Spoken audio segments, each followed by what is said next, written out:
Good morning, everybody. This is Diggs. It's another beautiful day out here in the Pacific Northwest, and today we're going to be reviewing Phantom Brigade, the new tactical mech game that's been released in the last week and a half. It's absolutely fantastic. Let's go ahead and dig in.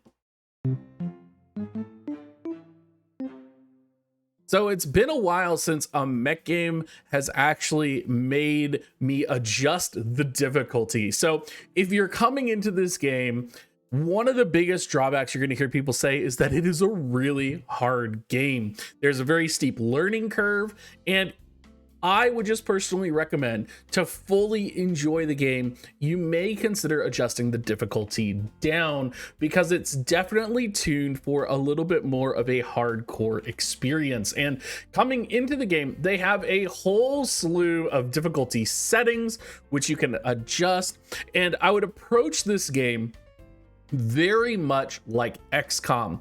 I would approach it in terms of kind of customizing the game experience that you want, customizing your units, customizing your pilots, because this is a very XCOM-esque game in terms of the overworld. You're going to be taking over different continents. But let's go ahead and jump into the mech, since I think that's what most people are in for. The pilots aren't anything too special here, but once you get to the mechs, you do have a whole lot of customization. You definitely have a ton of paint here, which is something that is to...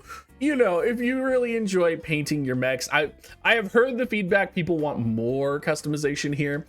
But you have a variety of weapons, and what's interesting, I would say, in this game compared to other games and other tactical games is usually you would have a set percentage chance to hit the target, right? And you're not really going to be given what the range is on your weapon. So you come with a shotgun, and you're not really going to be able to see the optimal range for your weapon being used. But in Phantom Brigade, they show that with all of the weapons, and you can go into extreme detail, and it can be extremely punishing if you don't use a weapon that is in the correct range slot, right? You are coming in, and very differently from how a lot of these tactical games process, it's not one attack on the opponent, right? When you're doing an attack, it's 9 bullets, it's 5 bullets, right? From, like, if you're using like a burst assault rifle, okay? And each of those bullets has a chance to miss, and your opponent can be moving at the same time. So when you're doing the actual combat, it's a lot more nuanced than a lot of tactical games that are just like, yeah, you're gonna hit or miss. So range becomes really important. Trajectory arc becomes really important. This ML slug right here is a missile-based weapon. So you can see that it does have a much higher trajectory arc. This one in particular, compared to the cluster missile that I have right now, actually has a higher arc than the current ML that I have right now, or the current missile launcher. So I would have to weigh that in terms of what I would want to do. There's also kinetic, concussion, and impact damage, depending on if you want to knock out the pilot, preserve the mech so that you can salvage it.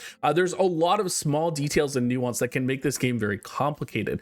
When you blow up one of your mechs, or if one of your mech's pieces gets blown up, you lose that piece of gear. So love your gear.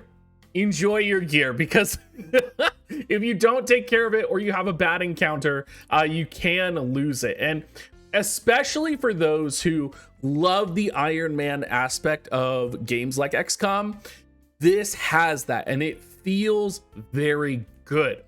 Let's talk about the combat, though, which is the most unique feature to this game.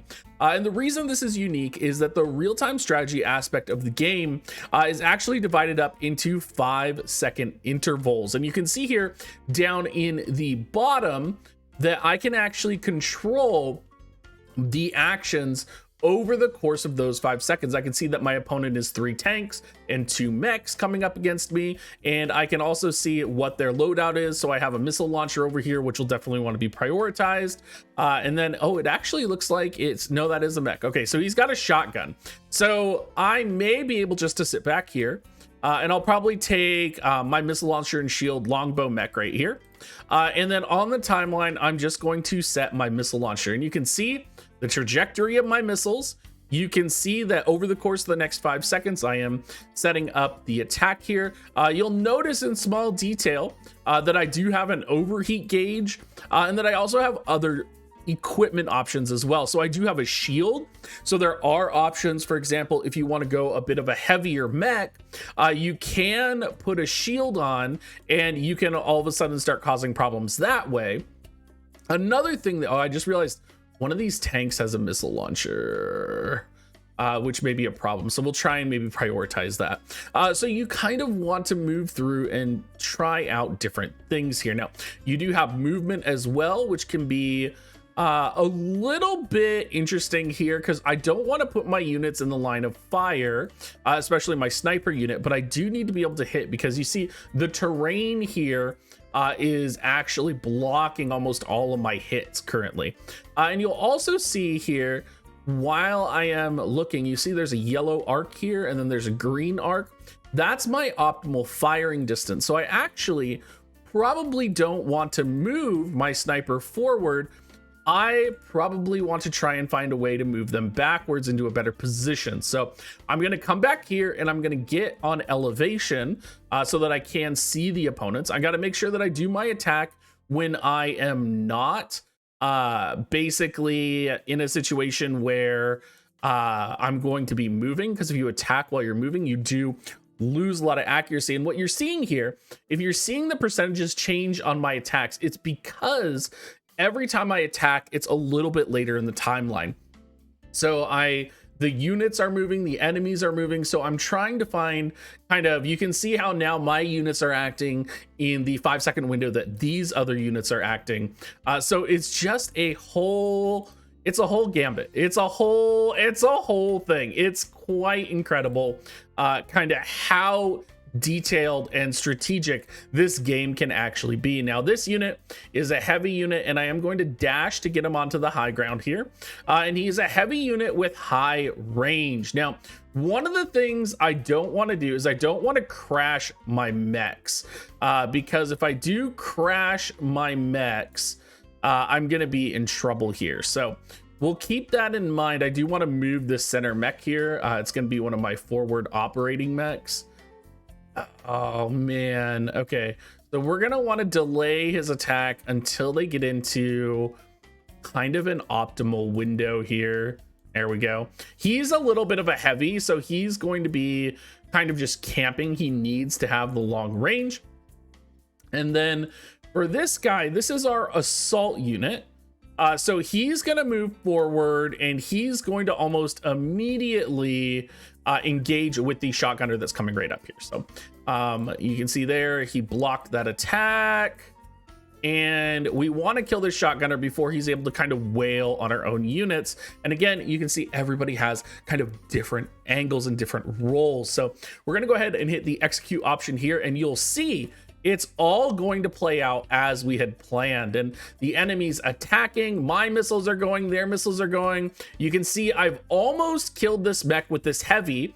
This is the first time I've actually used this heavy, and he just did a crap ton of damage.